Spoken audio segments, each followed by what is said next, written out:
This is CBS News Chicago. Right now at 5, storm risk. Rain from tropical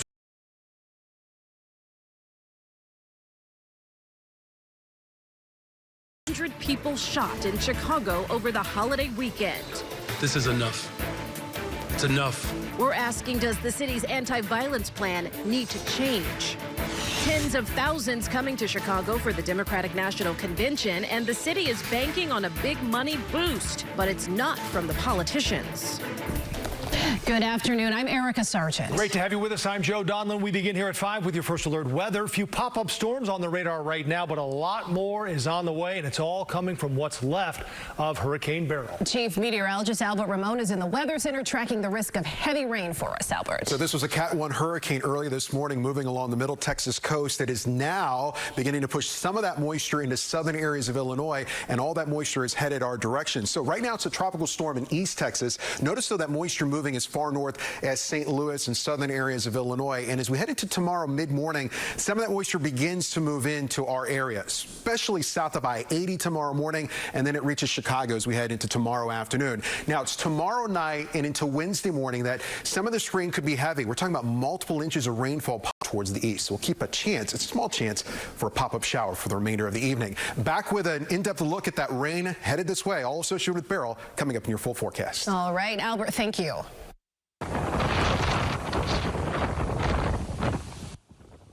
Here's what Beryl looked like as it slammed the Gulf Coast early this morning, packing winds up to 80 miles per hour. Nearly 3 million people are without power, and at this point, it's still too dangerous for utility crews to get to work. At least 2 people died when trees fell on their homes. The storm surge rose to about 7 feet just west of Galveston Bay. Some drivers ignored warnings to stay home, forcing first responders to make more than a dozen high water rescues. With heavy rain in the forecast here, remember, CBS News Chicago is always streaming your first alert forecast. You'll find us on the news and opinion page on Pluto TV and through the CBS News app on Fire TV and Roku. More than 100 people were shot over the long 4th of July holiday weekend. 19 of them died, despite Chicago's comprehensive summer safety plan being in full effect. Megan Hickey joins us live now with a look at what CPD and the mayor are saying needs to change. Megan? Right, Joe and Irika, CPD says, excuse me, they were making adjustments to their safety plan throughout the weekend while responding to a total of 74 shootings, 3 of them considered mass shootings. But excuse me, many of their solutions proposed today were tried before. What we really have to think about is the brazenness and the behavior of those who could walk into a home and see children and women and open fire on them. Superintendent Larry Snelling noted that the Grand Crossing community in particular wrapped up the holiday weekend traumatized after 2 women and an 8-year-old boy were killed in a mass shooting there on Thursday. 109 people were shot this 4th of July weekend compared to 57 people shot last year. Although we should note last year's holiday weekend was shorter. In 2022, 68 people were shot. The year before, 100 people struck by bullets over the Independence Day weekend. We have to really stop and think about the mindset of someone who will shoot a child, a helpless child, an unarmed mother, and think that that's okay.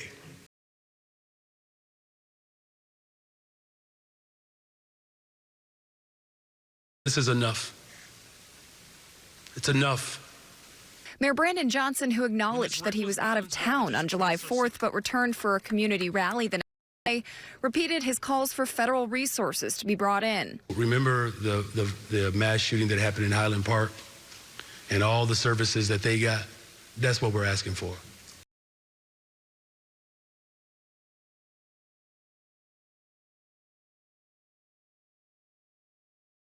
Support.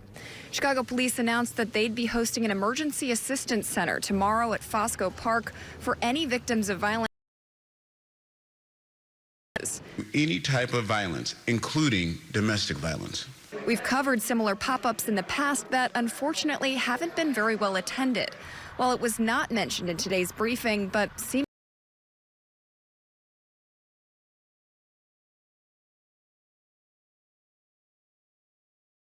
share information on government investments in community safety and provide a central hub for community-based organizations to explore grant opportunities. Guys, don't worry, I'm back. I got some water. Critics have also pointed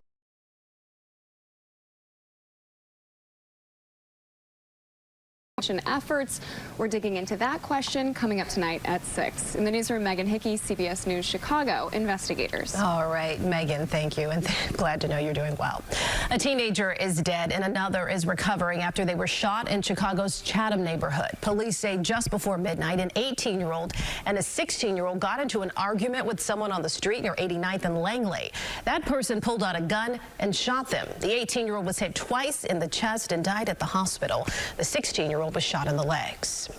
Chicago police are looking for the people who threw fireworks inside the 7-Eleven near 61st and Kedzie. As you can see, the damage is extensive. The inside of the Chicago Lawn store is trashed and charred. We're told around 2:40 this morning, a group of people threw fireworks inside, then ran off. No one was hurt. President Joe Biden is hoping to steer the conversation away from questions about stepping aside. After a weekend of campaigning in Pennsylvania, he's preparing to host world leaders at a NATO summit in Washington later this week. The White House is also refusing to confirm reports that the president's personal doctor met with a top Parkinson's disease specialist earlier this year at the White House. Questions about that report led to some testy exchanges this afternoon during a White House briefing. Others he would have met with. You can share names in regards to if someone came here in regards to the president. We cannot share names of specialists broadly. It's public information. I hear you. Guys, hold on a second. The president's doctor says the president was screened for multiple neurological conditions, including Parkinson's, during his physical this year, and there were no issues. The Democratic National Convention is a little more than a month away on the heels of a number of big events in Chicago this year, including the summer. How does it stack up, and how is the city's tourism department gearing up? Our Tara Molina is bringing us those details from the United Center. This will be the beating heart for the Democratic National Convention here in Chicago next month. We're expecting about 50,000 people from across the country and the world, but I'm told that's not the number that will make the biggest difference for the city. It's nothing like a summer in the city of Chicago. Don't we all know it? And this summer, Chicago is shining on national and international stages. We've had James Beard Awards recently, Sundance last weekend, NASCAR this past weekend. And in just about a month, the Democratic National Convention. This is going to transform into DNC headquarters. Rich Gamble leads Choose Chicago. Choose Chicago was involved in securing the bid for the DNC and partnering with the state and the city. The DNC is expected to bring about 50,000 visitors to Chicago. That's actually the size of a typical convention here. Just 3 weeks afterwards, we're going to have the International Manufacturing Technology Show here. That's 100,000+ people. So I'm told it's a chunk of the 50,000 DNC visitors that really set the convention apart from other events set in the city this year, including concerts and festivals like Sueños and Lollapalooza. We'll have about 15,000 national and international media, so it is an opportunity to put Chicago on a global stage. There are no solid economic impact projections yet, but previous DNCs have had roughly $150 million economic impact on the whole city. So we're at least expecting that. The United Center will serve as their headquarters, but McCormick Place will host meetings throughout the convention. Hotels around the center fully booked. What Chicago's all about, how we come together, we partner to put our best foot forward. Again, no specific economic impact projections for the DNC quite yet, but I am told it will be one of the most impactful events in Chicago this year. We put more information in the story that's up on our website right now. Reporting outside the United Center, I'm Tara Molina, CBS News Chicago. Meanwhile, we are exactly 1 week away from the Republican National Convention. The party will officially nominate Donald Trump as their presidential candidate at the Pfizer Forum in Milwaukee. And CBS News Chicago is your convention headquarters. We have a team traveling to Wisconsin. Our RNC coverage begins Sunday night at 10. Let's take a live look from outside our CBS News Chicago Broadcast Center, peeking in on our brand new Studio A as we debut our studio in the Loop today. We are so excited to be back at the corner of Washington and Dearborn, providing a window to such a busy area across from Daley Plaza. Here's a view of our studio from overhead. Another perspective that shows you the size and versatility of Studio A. A lot of technology, monitors, and positions for us to help to tell the stories of Chicago. We got a few waves as we were talking just there. And how did we get here? This time-lapse video shows all the hard work over the past 7 months, from an empty studio to what you see now. And it's actually been 7 years since we've been in this studio. I remember it well. And it was great to be back in here.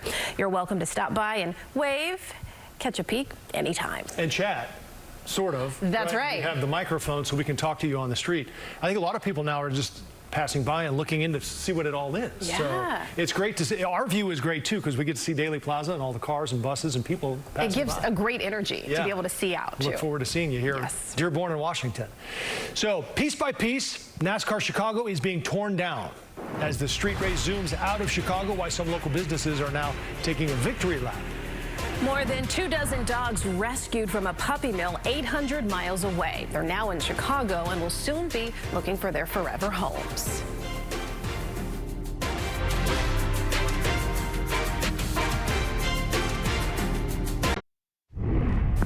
A day after NASCAR's Chicago street race took its final lap, we are taking a close look at the high-speed event that drew thousands of people to the Loop. Local businesses gladly welcoming the boost. Asal Razai is live in Grant Park with that impact so far. Asal.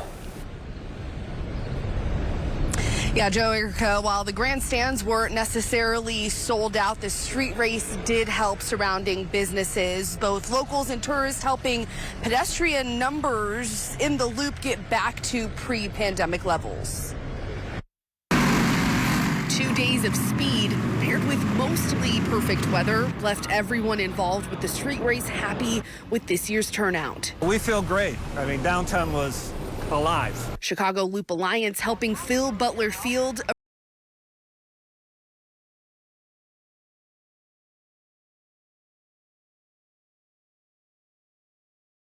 Wants the Loop to be everyone's neighborhood and NASCAR to be for everyone, so we're very pleased to bring lots of our vendors, lots of our friends. Industry Ales has been open in the Loop for just 2 months. They tell me they gladly welcome the boost. There was highs and there was lows. During the race, it was pretty quiet, but before and after, we had a decent amount of traffic from the race. In the over 40 years Exchequer Restaurant and Pub has been here on Wabash, they've seen a lot of events come and go. I think it makes the city look great. I think it's great for tourism, and I think it gives people like a different vibe than all the negative stuff that you see on the news. It's a good way to show a positive vibe to the city. And while it's no secret State Street has been struggling, the Loop Alliance says despite some stores shutting down, foot traffic numbers downtown are back to where they were before the pandemic.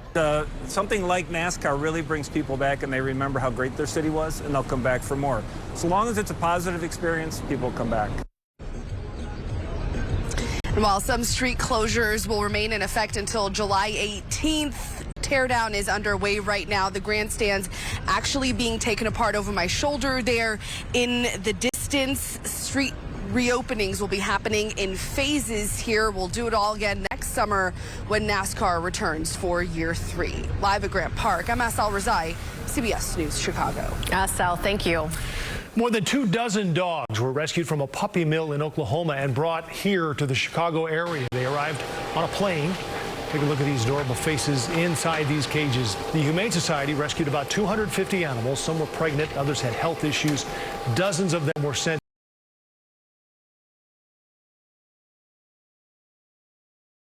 River North location.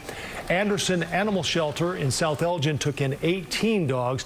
They'll be up for adoption in the next few weeks. Let's turn now to your first alert weather with a live look outside. Pretty sunny for the ride home. A few clouds in the sky. Albert's here now in the new home of Ramon. We love it. We like what you've done with the place. So when people are walking by Dearborn and also Washington, it's a working weather set behind me. So you'll see David, Laura, myself, Ed, Mary With your Kay. feet up? Well, all those computers. Don't give away the secret. All the computers have radar and solitary, so we're set. We're excited. We're excited about that. Yeah, we got rain on the way, and some of it could be heavy as we head towards tomorrow. It's all a part of the remnants of Beryl, made landfall early this morning along the middle Texas coast as a Cat 1 hurricane headed this direction as a weakening area of low pressure. But rain increases late in the day for tomorrow. Rain likely tomorrow night and Wednesday, and some of it could be on the heavy side. And then as we head Sunday into about a week from today, we have heat indices, feel-like temperatures at, if not just above, 100. A few cumulus clouds dotting the sky right now. We have a few isolated showers popping up. It's 84 right now in Chicago, southwest wind at 8 miles per hour. And there's a check of the Doppler radar. Again, nothing all that widespread. We got a few of these little pop-up showers coming out of southern areas of Lake County, one here in eastern section to Page County, about to make its way right across the tri-state. And temperatures right now, mid-80s at Midway, upper 70s at Rensselaer, low 80s and more and dry out towards the western suburbs.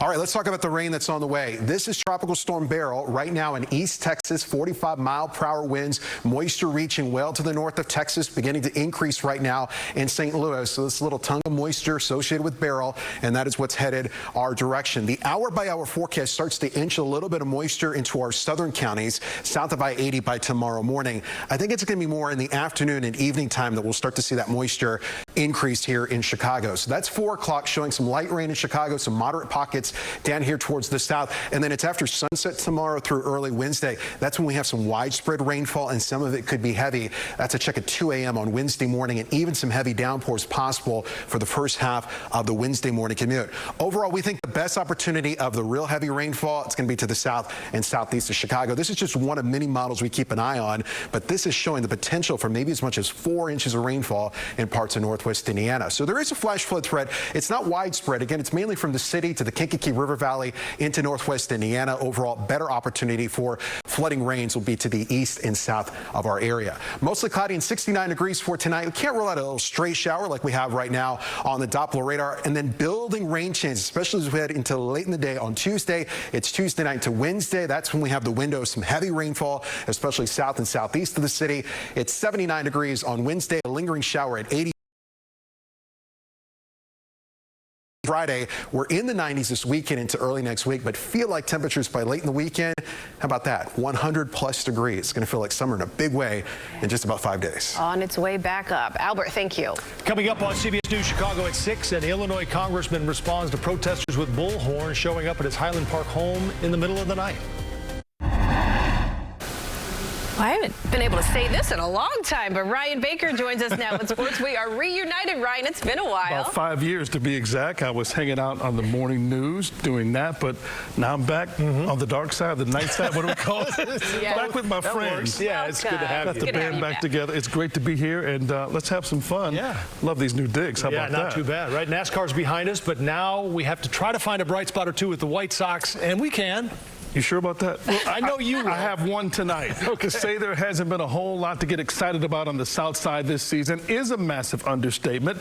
Despite being on pace for a dismal 100+ defeats, the White Sox 100+ defeats, the White Sox are celebrating a first-time All-Star. Jory Paris has reaction from Garrett Crochet, who beat the odds going from the bullpen to starter and now the midsummer show.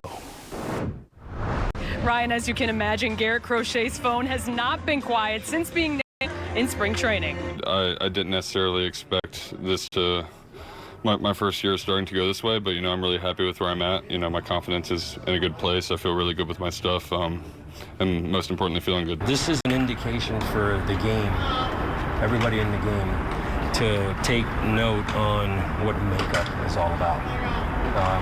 Makeup is a huge part of greatness and success.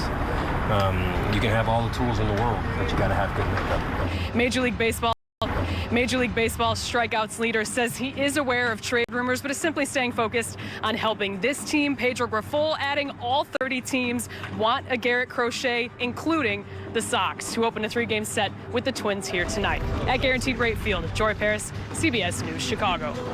Well, Jerry Reinsdorf's NBA team on the West Side is clearly in rebuild mode. DeMar DeRozan received a rousing welcome in Sacramento on Saturday night after word leaked that he's joining the Kings on a 3-year, $74 million three-team sign and trade deal.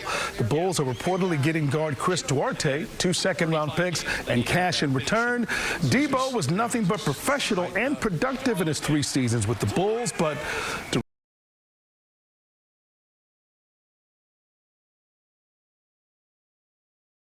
they owe Zach LaVine, who they can't give away. So maybe second guessing that max deal they gave him a couple years ago, but we'll see.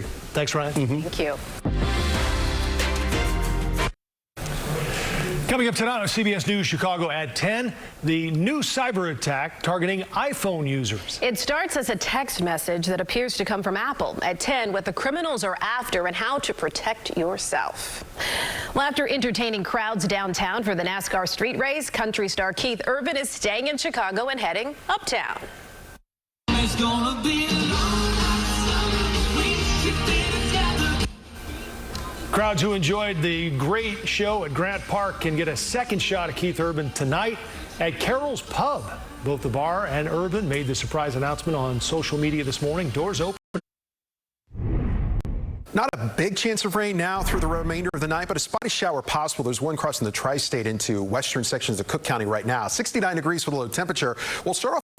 Thanks, Albert. And your local news continues on our digital streaming network, CBS News Chicago. It's free and always on the CBS Chicago website and app. CBS Evening News comes your way next. We'll see you right back here for the CBS Chicago News at 6.